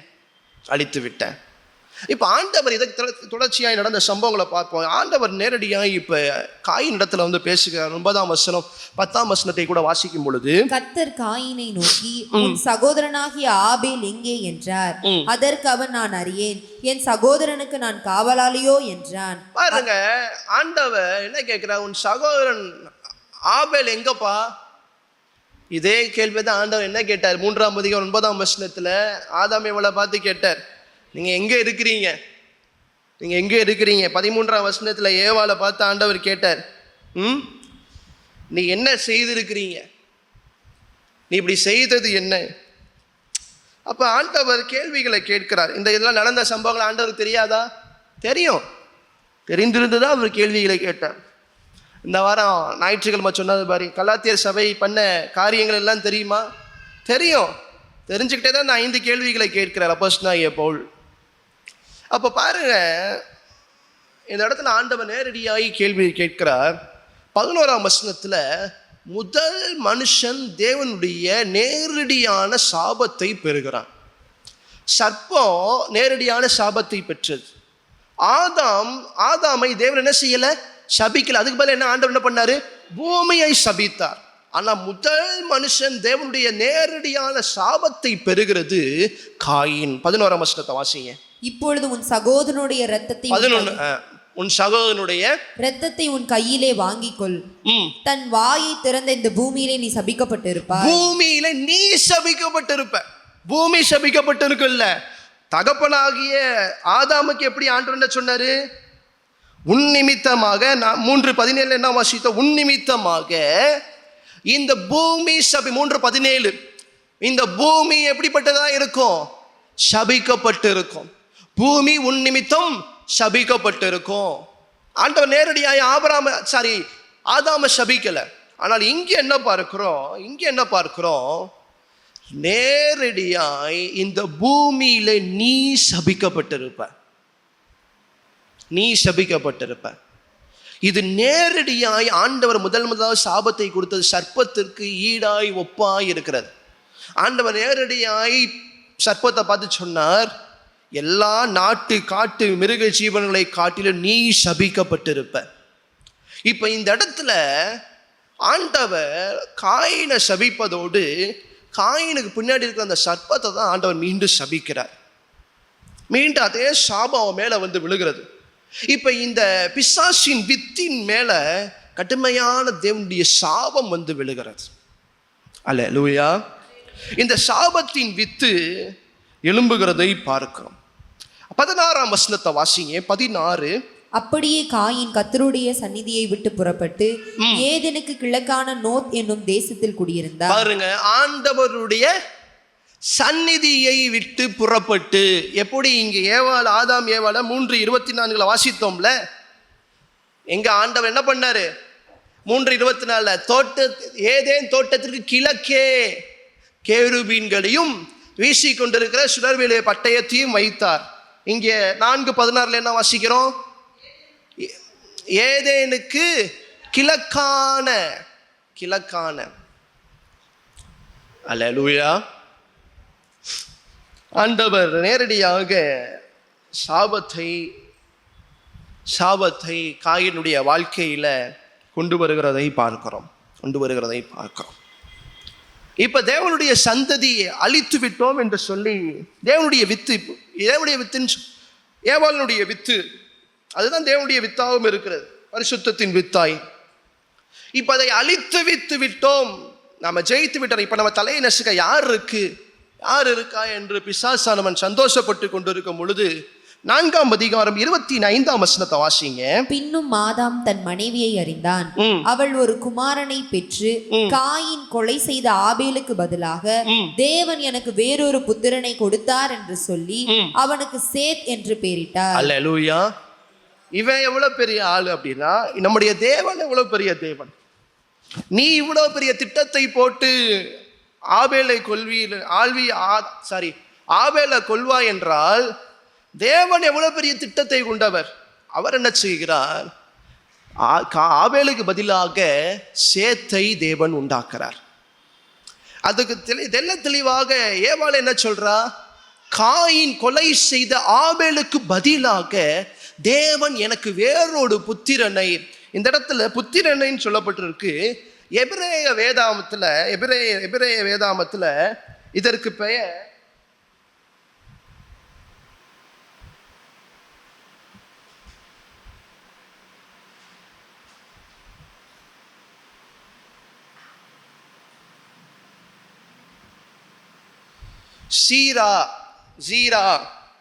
ஜீரா என்றால் வேற ஒன்றும் கிடையாது. ஜீரா என்றால் சீடு, வித்து. அப்ப ஆண்டவர் என்ன இங்கே ஏவாள் என்ன சொல்லுகிறா? காயின் கொலை செய்த ஆபேலுக்கு பதிலாக தேவன் எனக்கு வேறொரு வித்தை எனக்கு தேவன் கொடுத்தார். அல்லேலூயா. தேவன் என்ன செய்தார்? எனக்கு வேறொரு சீரகம் மாதிரி நடிச்சுக்கோங்க. சீரகம் சின்ன அது ஒரு விதையை போல இருக்கிறது போல ஜீரா என்றால் விதை என்று அர்த்தம், வித்து. அப்ப ஆண்டவர் என்ன செய்கிறார்? ஏவாளின் மூலமாய் வேறொரு புத்திரனை கொடுத்தார் என்று சொல்லி அவனுக்கு சேத் என்று பெயரிட்டார். சேத் என்றால் என்ன அர்த்தம் அப்படின்னா, சேத் என்றால் அப்பாயிண்டட், முன்குறிக்கப்பட்டவன், அப்பாயிண்டட். அல்லேலூயா. இந்த சேத் எத்தனை வருஷம் தெரியுமா வாழ்றாரு? சேத் 912 ஆண்டுகள் வாழ்றார். 912 ஆண்டுகள் வாழ்றார். இப்ப ஆவேலை கொன்றதுக்கு பதிலாக இப்ப சேத்து தான் ஏவாளுடைய வித்தாய், பரிசுத்த வித்தாய் மாறுகிறார்கள். பரிசுத்த வித்தாய் மாறுகிறான். வாசிங்க 5ஆம் அதிகாரம் 3ஆம் வசனத்துல இருந்து கூட வாசிங்க, இல்லாட்டி முதல் வசனத்துல இருந்தே கூட வாசிங்க. ஆதாமின் வம்ச வரலாறு. தேவன் மனுஷனை சிருஷ்டித்த நாளிலே அவனை ஆதாம் வம்ச வரலாறு. எவனாவது பைபிள்ல அங்க ஆதாமுக்கு பிறகு என்ன நடந்துச்சு எதுவுமே தெரியலைன்னு சொன்னா இந்த வசனத்தை எடுத்து காட்டுங்க. 5ஆம் அதிகாரத்தை எடுத்து காட்டுங்க. முதல் மனுஷன்ல இருந்து எப்படி வந்தான் வம்ச வரலாறு சொல்லுகிறது. அல்லேலூயா. வாசிங்க. தேவன் மனுஷனை சிருஷ்டித்த நாளிலே அவனை தேவ சாயலாகவே உண்டாக்கினார். அவர்களை ஆணும் பெண்ணுமாக சிருஷ்டித்து, இதெல்லாம் நம்ம பார்த்த 1ஆம் அதிகாரம் 26, 27 வசனங்கள் ஆண்டவர் இங்க நல்ல தெளிவாய் சொல்லி காட்டுகிறார். அவர்களை ஆசீர்வதித்து அவர்களை சிருஷ்டித்த நாளிலே அவர்களுக்கு மனுஷர் என்று பெயரிட்டார். சேத்தை உண்டு பண்ணதுக்கு அப்புறம் திரும்ப ஆண்டவர் 1ஆம் அதிகாரத்தில் சொன்ன வாக்குத்தத்தங்களை திரும்ப சொல்றார், திரும்ப புதிதாக்குகிறார். அல்லேலூயா. ஏன்? சேத்து இப்ப தேவனுடைய சந்ததியாய், புது வித்தாய், பரிசுத்த வித்தாய் ஆண்டவர் உருவாக்குற பிறகு மீண்டும் அவருடைய வாக்குத்தத்தங்களை மறவாதவராய் ஆண்டவர் திரும்ப அந்த காரியங்களை சொல்ல. இப்ப சேத்தும் தேவனுடைய சாயலாக, தேவனுடைய ரூபத்தின்படி தான் அவன் படைக்கப்பட்டிருக்கிறான். தொடர்ந்து வாசிங்க. ஆதாம் 130 வயதான போது தன் சாயலாக தன் ரூபத்தின்படியே ஒரு குமாரனை பெற்று அவனுக்கு சேத் என்று பெயரிட்டான். ஆதாமுக்கு 130 வயசா இருக்கும் போது யார் பிறக்கிறா? சேத் பிறக்கிறார். ஆதாம் சேத்தை பெற்ற பின் 800 வருஷம் உயிரோடு இருந்து குமாரரையும் குமாரத்திகளையும் பெற்றான். ஆதாம் உயிரோடு இருந்த நாளெல்லாம் 930 வருஷம். அவன் மரித்தான். சேத் 105 வயதான போது ஏனோசை பெற்றான். சேத் ஏனோசை பெற்ற பின்பு 807 வருஷம் உயிரோடு இருந்து குமாரரையும் குமாரத்திகளையும் பெற்றான். சேத்துடைய நாளெல்லாம் 912 வருஷம் அவன் மரித்தான். பாருங்க, ஆண்டவர் இந்த பழத்தை சாப்பிடும்போது நீங்க சாகவே சாவீர்கள் என்று சொன்ன ஆதாம் 930 வருஷம் வாழ்ந்திருக்கிறார். 930 வருஷம் வாழ்ந்திருக்கிறார். ஆண்டவர் என்ன சொன்னார்? இந்த பழத்தை நீங்க சாப்பிடும்போது சாகவே சாவீங்க. அவனுடைய ஆவிக்குரிய ஒரு சாவு வந்தது. ஆனால் மனுஷ ரீதியான சாபம் அதன் மூலமாய் வந்தது. ஆனால் அது ரொம்ப எப்படி சொன்ன, ரொம்ப ஸ்லோவா இருந்திருக்கு. 930 வருஷம் ஆண்டவர் ஆதாமை வாழ வைத்தார். அதுக்கு பிறகு சேர்த்து 912 வருஷம் 912 வருஷம் சேத்தை தேவன் வாழ வைத்தார். இதற்கு பிறகு தொடர்ச்சியாய் இந்த வம்ச வரலாறை பார்க்கிறோம். இந்த சேத்திலிருந்து ஆதாமிலிருந்து நோவா வரைக்கும் உண்டான வம்ச வரலாறு தான் இந்த 5ஆம் அதிகாரம் முழுவதுமாய் நம்ம பார்க்கிறோம். இந்த ஆதாமிலிருந்து சேத்து முதல் நோவா வரைக்கும் எல்லா பெயர்களுடைய அர்த்தத்தை, அதாவது இப்ப ஆதாம்னா அவன் மனுஷன், சேத்துனா என்ன நினைச்சிட்டு அப்பாயிண்டட், முன்குறிக்கப்பட்டவன், இப்படி அதுக்கப்புறம் என்ன ஏனோஷை பார்க்கிறோம். இப்படி ஒவ்வொருத்தருடைய பேராய் நீங்க பார்த்தீங்கன்னா ஒரு முக்கியமான ஒரு செய்தியை ஆண்டவர் வைத்திருக்கிறார். அதை நம்ம இப்ப பார்க்க போறதில்லை. இப்ப நம்ம முக்கியமாய் 3ஆம் அதிகாரம் 15ஆம் வசனத்தின் அடிப்படையில் நம்ம போய் கொண்டிருக்கோம். அது இன்னொரு நாள் நம்ம பார்ப்போம். அல்லேலூயா. இப்ப தொடர்ச்சியாய் இந்த சந்ததி பெருகிறதை பார்க்கிறோம். தொடர்ச்சியாய் ஏனோஷ் 11ஆம் வசனத்துல 905 வருடங்கள் என்ன செய்கிறான்? அவன் வாழுகிறதை பார்க்கிறோம். இதற்கு பிறகு ஒருத்தர் மாத்தி வந்து கொண்டே இருக்கிறாங்க. முக்கியமான வருக்குள்ளாய் போவோம். 20ஆம் வசனத்தை வாசிங்க. யாரோதுடைய நாளெல்லாம் 962 வருஷம். யாரோது 900. இவர் தான் பைபிள்ல 2வது அதிகமாய் வாழ்ந்த மனிதர். பூமியில அதிக வருஷம் வாழ்ந்த மனிதர் யாரு? ரெண்டாவது இடத்துல இருக்கிறது யாரு? 962. அவர் மரித்த பிறகு என்ன நடக்கு? 21 வாசிங்க. ஏனோக்குக்கு 65 வயதான போது அவர் என்ன செய்கிறார்? ஏனோக்கை பெற்றிடுகிறார். ஏனோக்குக்கு 65 வயதான பொழுது மெத்துசலாவை பெற்றான். ஏனோக்கு மெத்துசலாவை பெற்ற பின் 300 வருஷம் தேவனோடே சஞ்சரித்துக் கொண்டிருந்து குமாரரையும் குமாரத்திகளையும் பெற்றான். அல்லேலூயா. ஏனோக்கு 300 வருஷம் தேவனோடு அவன் சஞ்சரித்ததுனால குமாரன்களையும் குமாரத்திகளையும் பெற்றான். அடுத்த வசனம். ஏனோக்குடைய நாளெல்லாம் 365 வருஷம். ஏனோக்கு தேவனோடே பாருங்க, 65 வயதுல மெத்துசலாவை பெறுகிறார். அதற்கு பிறகு 300 ஆண்டுகள் ஏனோக்கு தேவனோடு நடந்தார். தேவன் அவரை எடுத்துக்கொண்டார்னா என்ன அர்த்தம்? தேவன் அவருக்கு மரணத்தை கொடுக்கவில்லை. அதை எப்படி எடுத்துக்கொண்டார்? பரலோகத்துக்கு அப்படியே எடுத்துக்கொண்டார் என்று சொல்லப்படுகிறது. ஏனோக்கு இந்த பூமியில மரிக்கல.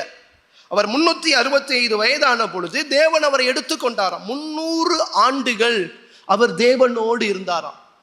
இப்ப அவருடைய குமாரன் தான் யாரு? மெத்துசலா.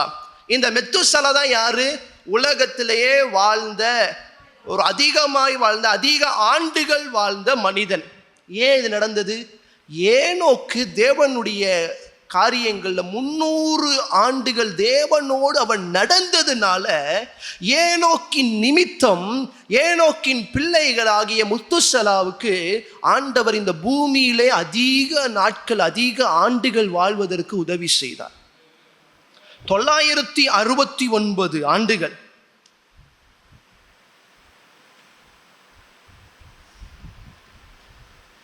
இந்த மெத்துசலா என்கிற பேருக்கு என்ன தெரியுமா அர்த்தம்? அதுக்கு தெரியுமா மெத்துசலாவினுடைய பேரினுடைய அர்த்தம்?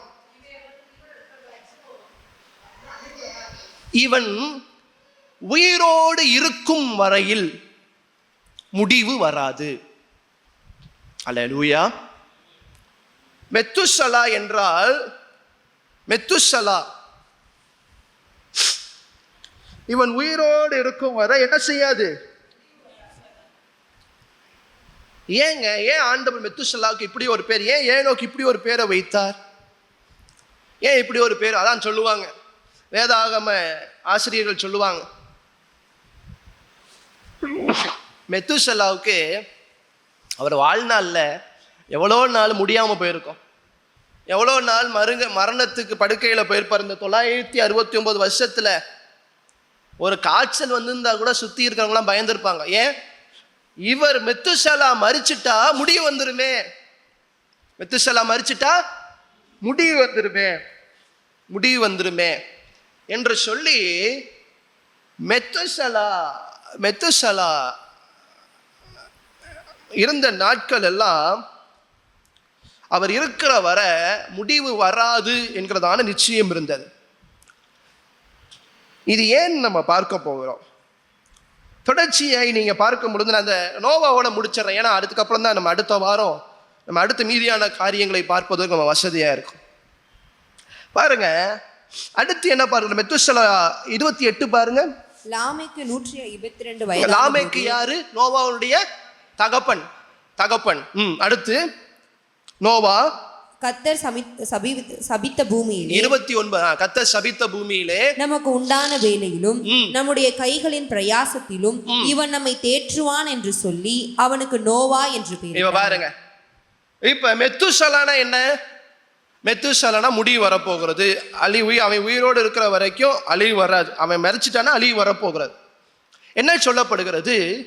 மெத்துசலா மரணத்தில் தான் என்ன வந்ததா, ஆண்டவர் உலகத்தை அழித்தார் என்று சொல்லப்படுகிறது. எதை கொண்டு? ஜலத்தை கொண்டு, வெள்ளத்தை கொண்டு. அதற்கு யார் மூலமாய் ஆண்டவர் தேற்ற போகிறார்? நோவா மூலமாய். அதுதான் ஆரம்பத்திலே சொன்னேன், இந்த ஆதியாகமம் 5ஆம் அதிகாரத்தில் வருகிறதான எல்லா பெயர்கள், எல்லா நபர்களுக்கு பின்னாடி ஒரு அர்த்தம் இருக்கிறது. இந்த அர்த்தம் ஒரு மிகப்பெரிய செய்தியை நமக்கு சொல்லும் என்று சொன்னேன். நம்ம வர நாட்களில் பார்ப்போம். இப்ப மெத்துசலா இருக்கிற வரைக்கும் முடிவு வராது, அதாவது ஜலத்தினால முடிவு வராது. ஆனால் மெத்துசலா எப்ப மரிக்கிறானோ அப்ப மரணம் வரும். ஜலத்தினால ஆண்டவர் பூமியவே அழிக்க போகிறார். ஏதோ ஒரு பட்டணத்தை இல்ல, புதுக்கோட்டையை மாத்திரம் இல்ல, ஏதோ முழு பூமியும் தண்ணீருக்குள்ள போக போகிறது. அந்த நேரத்துல நோவா என்ன செய்வான்? இவன் நம்மை தேற்றுவான் என்று சொல்லி அவனுக்கு நோவா என்று பெயரிட்டான். இப்ப ஏன் ஆண்டவர் இந்த ஒரு காரியத்தை இப்ப மீண்டும் பார்க்கணும். மெத்துசலா பிறந்ததுக்கு பிறகு ஜனங்களுக்குள்ள எல்லாருக்குள்ளேயும் ஒரு காரியம் வந்துருச்சு, ஒரு முடிவு வரப்போகிறது. என்ன செய்ய போகிறது? இவன் உயிரோடு இருக்கிற வரைக்கும் முடிவு வராது, ஆனா இவன் மரிக்கும் போது என்ன செய்ய போகிறது? ஒரு முடிவு வரப்போகிறது. ஏன்னா மெத்துசலா என்றால் ஒரு முடிவு வரப்போகிறது. அப்ப ஜனங்களுக்குள்ள எல்லாருக்குள்ளேயும் ஒரு காரியம் இப்ப நல்லா தெரிஞ்சிருச்சு, ஏதோ ஒரு அழிவு, ஏதோ ஒரு முடிவு என்ன செய்ய போகிறது? வரப்போகிறது. இப்ப நோவாவையும் நம்ம பார்த்தோம். 32ஆம் வசனத்தை வாசிக்கும்போது, நோவாவுக்கு 500 வயதான பொழுது சேம், காம், யாபேத் என்பவர்களை பெற்றான். 500வது வயசுல யோசித்து பாருங்க, 500வது வயதான பொழுது சேம், காம், யாபேத் என்பவர்களை பெற்றான். இப்ப ஆண்டவர் ஏன் இப்ப அழிக்க போகிறார்? ஏன் மெத்துசலாவின் மரணத்துக்கு பிறகு ஒரு அழிவு உண்டாக போகிறது? ஏன் இது ஆண்டவர் செய்ய போகிறார்? ஏன் இப்படிப்பட்ட ஒரு காரியத்தை ஆண்டவர் இப்பதானே படைச்சு ஒரு சந்ததி உருவாகி கொண்டிருக்கிறது, இப்பதானே ஒரு ஜனக்கூட்டம் உருவாகி கொண்டிருக்கிறது. ஏன் மெத்துசலாவின் பிறப்புக்கு பிறகு ஒரு அழிவு என்று ஆண்டவர் ஏன் முன்குறிக்கிறார்? ஏன் இந்த ஒரு சம்பவம் நடக்கிறது?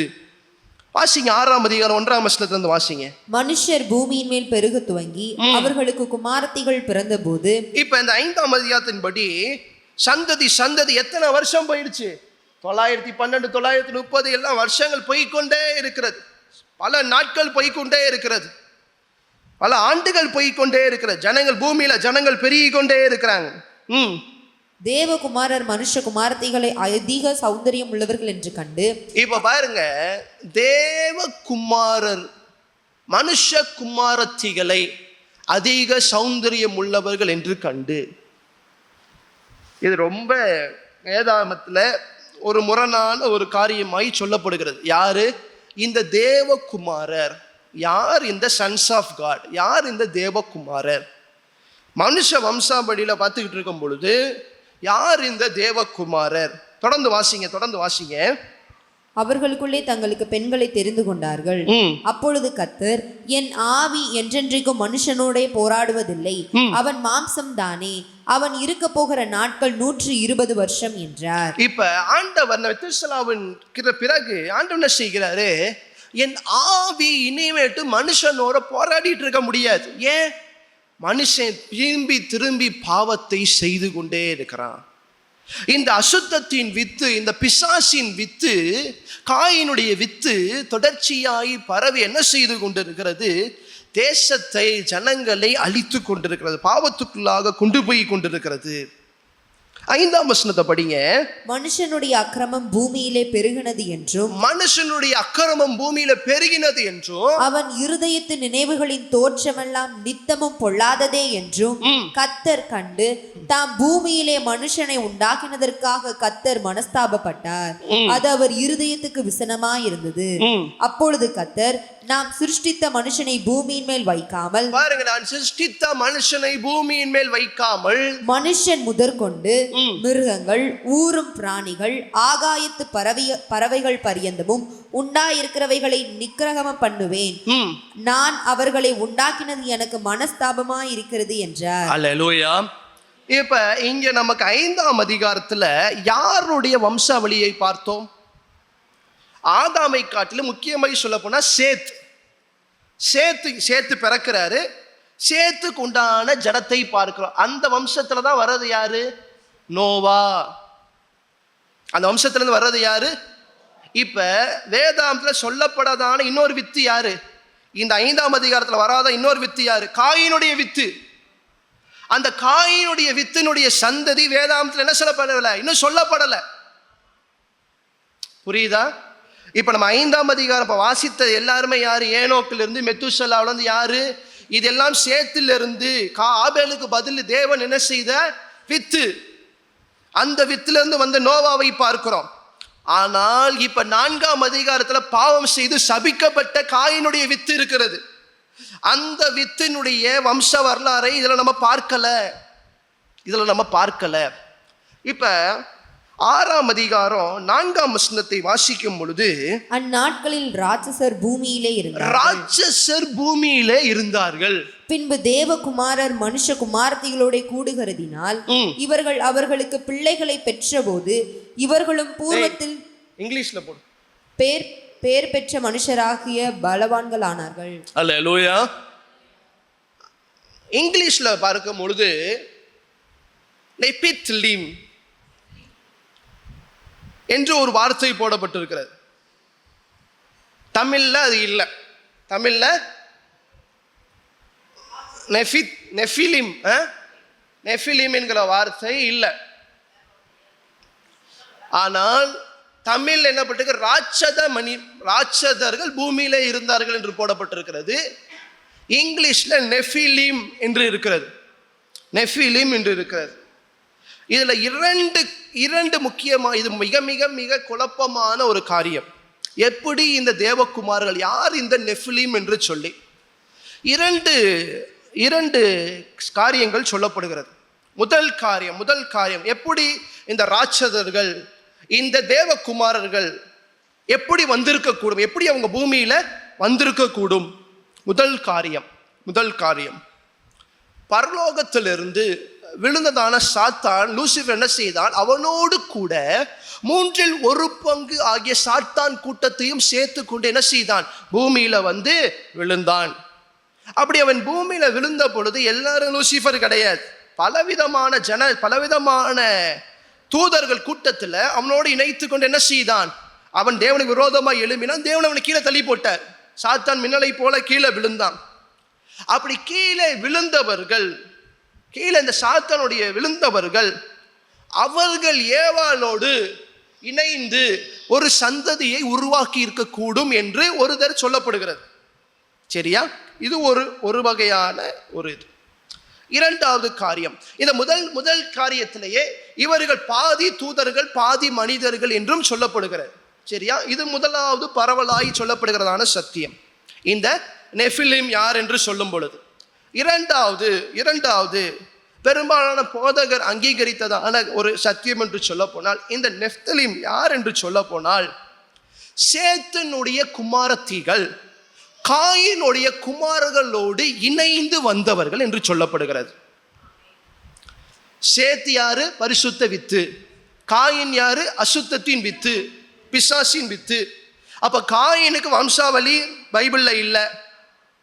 ஆனால் காயின் வம்சாவளியோடு சேத்தின் வம்சாவளியாக பரிசுத்த குமாரத்திகள் அசுத்தத்தின் குமாரர்களோடு இணைந்த பொழுது இந்த ராட்சதர்கள் உருவானார்கள் என்று சொல்லப்படுகிறது. அல்லேலூயா.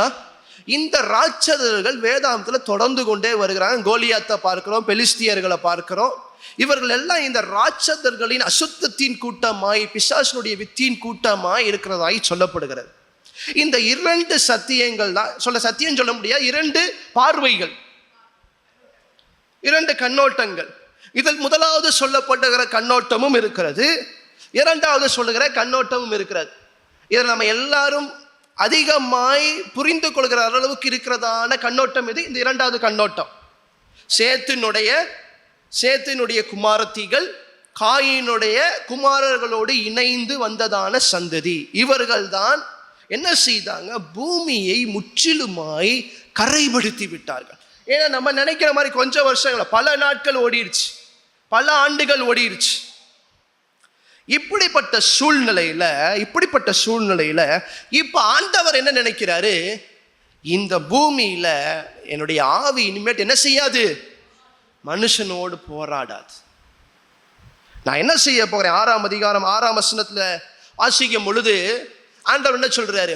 தாம் பூமியிலே மனுஷனை உண்டாக்கினதற்காக கர்த்தர் மனஸ்தாபப்பட்டார். அது அவர் இருதயத்துக்கு விசனமாக. 7ஆம் வசனத்தை வாசிக்கும் பொழுது, அப்பொழுது கர்த்தர், நான் சிருஷ்டித்த மனுஷனை பூமியின் மேல் வைக்காமல் மனுஷன் முதற்கொண்டு மிருகங்கள், ஊரும் பிராணிகள், ஆகாயத்து பறவைகள் பரியந்தம் உண்டாயிருக்கிறவைகளை நிக்கிரகம் பண்ணுவேன்.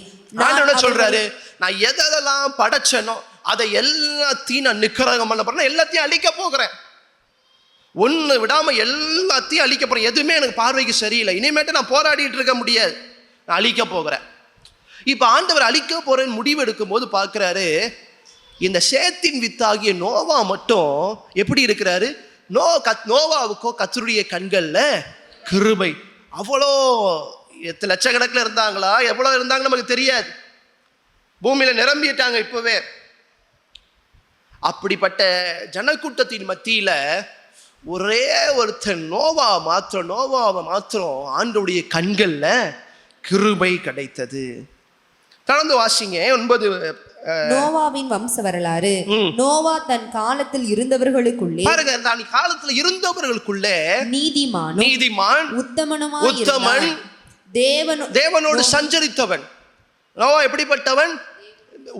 நீதிமான் உத்தமன், தேவனோடு சந்தரித்து கொண்டிருந்தவன். 7ஆம் அதிகாரம் 1ஆம் வசனத்தையும் பார்க்கும் பொழுது, கர்த்தர் நோவாவை நோக்கி, நீயும் உன் வீட்டார் அனைவரும் பேழைக்குள் பிரவேசியுங்கள், இந்த சந்ததியில் உன்னை எனக்கு முன்பாக நீதிமானாக. அல்லேலூயா.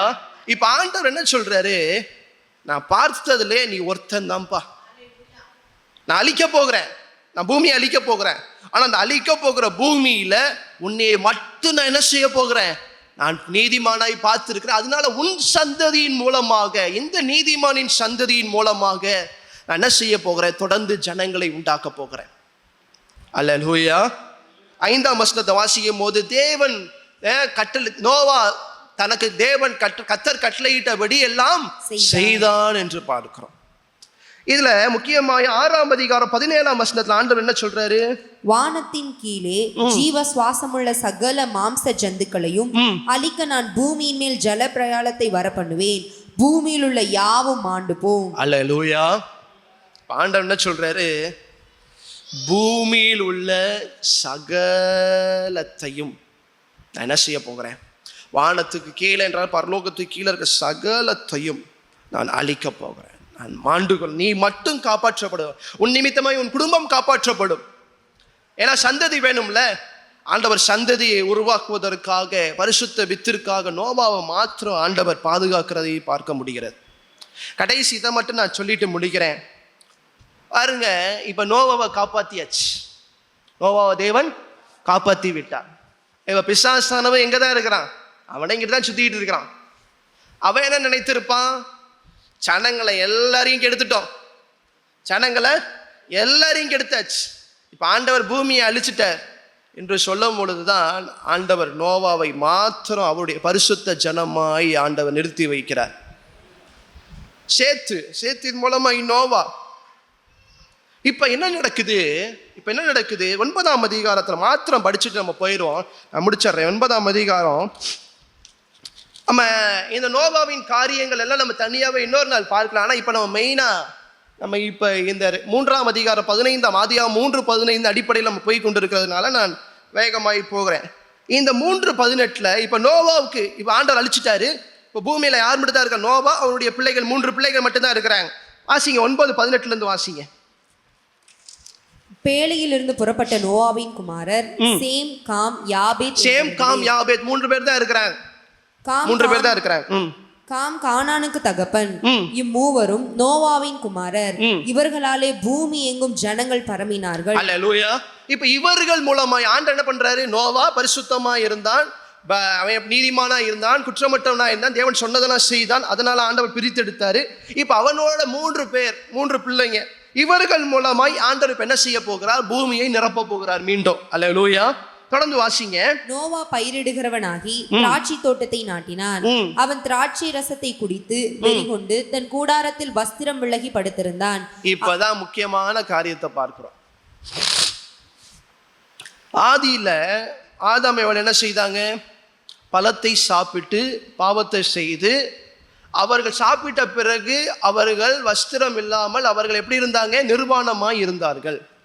இங்க நோவா திராட்சை ரசத்தை என்ன செய்தான்? திராட்சை ரசத்தை குடித்து வெறிகொண்டு தன் கூடாரத்தில் வஸ்திரம் விலகி படுத்து கிடந்தான்.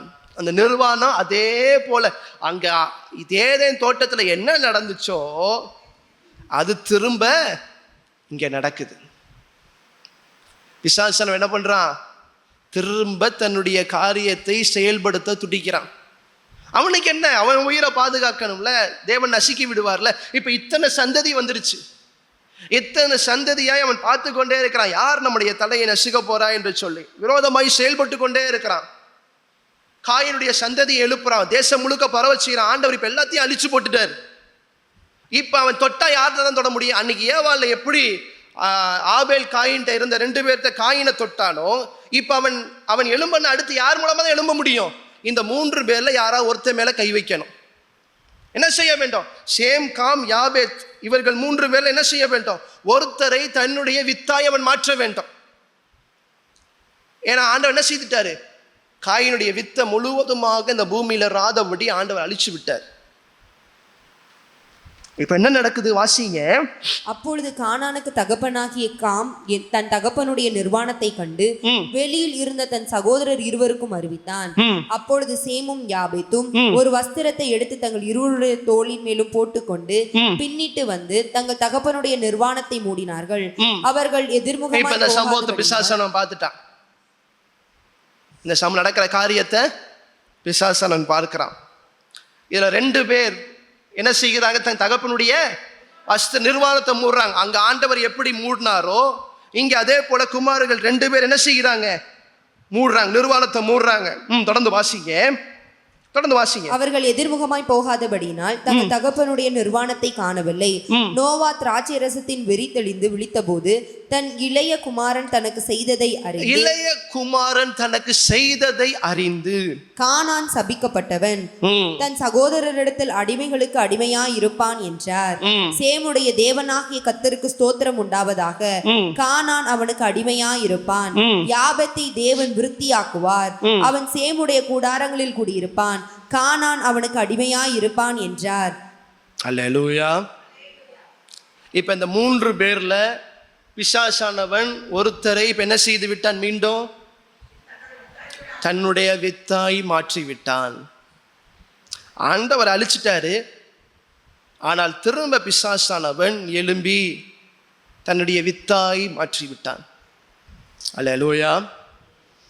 மீண்டும் இதை தொடர்ச்சியாக நம்ம பார்க்க போகிறோம். அடுத்த வாரம் மீண்டும் இதை பார்க்க போகிறோம். பாருங்க,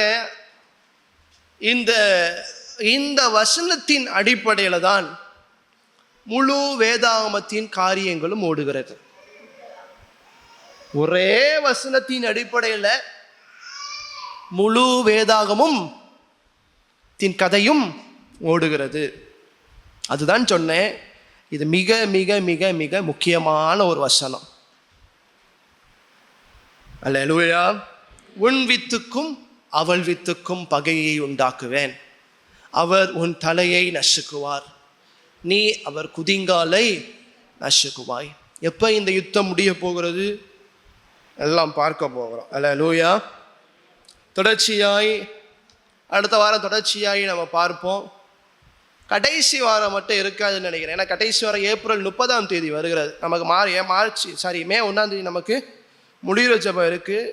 எப்பயுமே கடைசி நாள் நமக்கு ஸ்தோத்திர கூட்டம் வேறு இருக்கும். முக்கியமாக நமக்கு இந்த மே 1க்காக ஆயத்த ஜெபங்கள் வேறு இருக்கும். அதனால் அடுத்த வாரம் கண்டிப்பாக உண்டு. அடுத்த வாரம் இந்த காரியத்தினுடைய தொடர்ச்சியை நம்ம பார்ப்போம். அல்லேலூயா. இந்த காரியத்தினுள்ள சத்தியங்களை நம்ம இன்னும் தியானிப்போம். எல்லாம் ஏழுமையில் இருக்கலாம். தகப்பனே, உமக்கு கோடான கொடி ஸ்தோத்திரம். உமக்கு நாங்கள் நன்றி செலுத்துகிறோம். உமக்கு ஸ்தோத்திரம் அப்பா. ஆண்டவரே, உனக்கும் ஸ்திரீக்கும் உன் வித்துக்கும் அவள் வித்துக்கும் பகையை உண்டாக்குவேன், அவர் உன் தலையை நசுக்குவார் என்ற வார்த்தையின்படி வேதாகமத்தின் சம்பவங்களை தொடர்ச்சியாய் நமக்கு பார்த்து கொண்டிருக்கிறோம். தகப்பனே, நீர் அருமையாய் பரிசுத்த வித்தையும் அசுத்தத்தை வித்தையும் தொடர்ச்சியாய் பார்க்கிறோம். தகப்பனே, எங்களுடைய வாழ்க்கையில் இந்த வேதத்தின் ரகசியங்களை, வேதத்தினுடைய காரியங்களை நான் அறிந்து கொள்ள என் தேவன் தாமே எங்கள் மனக்கண்களை திறந்தருளுவீராக.